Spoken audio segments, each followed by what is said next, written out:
Because we have forgotten the critical people that should have been involved, which are the survivors themselves.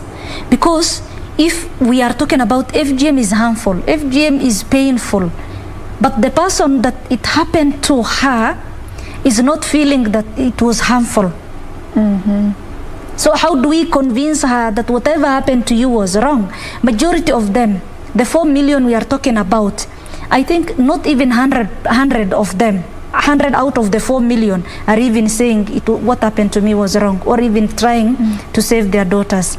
So where are the 3-point-something million women and girls? Where are they? That means we really need to build their confidence, and this is what I will honestly tell you. Majority of the survivors come from these, deep-rooted cultural or patriarchal places where a woman is not supposed to be heard, leave alone being seen. Women are not supposed to be heard. So if the culture says a girl should have gone through FGM, then they don't, that's an authority for them. They don't have to go against it. How do we build their confidence and tell them, speak out?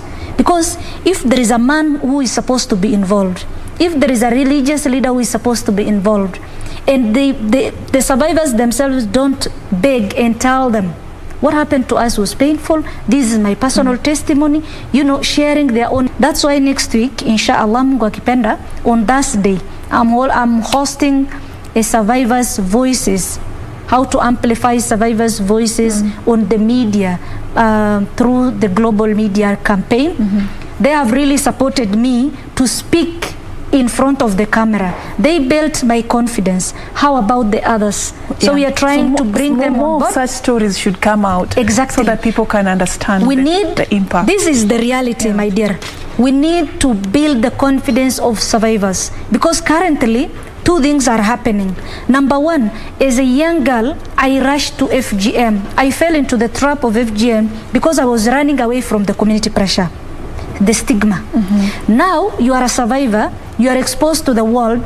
The moment you go to such conferences he's talking about and you say, I'm an FGM survivor, some people will say, oh, survivors are useless, you have went through FGM, you are no longer fit again in the global, you get what I mean? So there is another double stigma. So majority of survivors do not want to speak about FGM because they feel when they go to these forums, they are further subjected to another stigma, whether some people say, because they tie FGM to sexual whatever, they feel like they are no longer important. You get what I mean? Which is not even the case. We should end FGM because it's harmful. We have a lot of problems and complications attached to FGM, and we should end because of that. Not because now again men want pleasure and all that. I have a right to my body. I have to protect my body because I should remain as God created me. Not because someone wants something from me. All right, Sadia.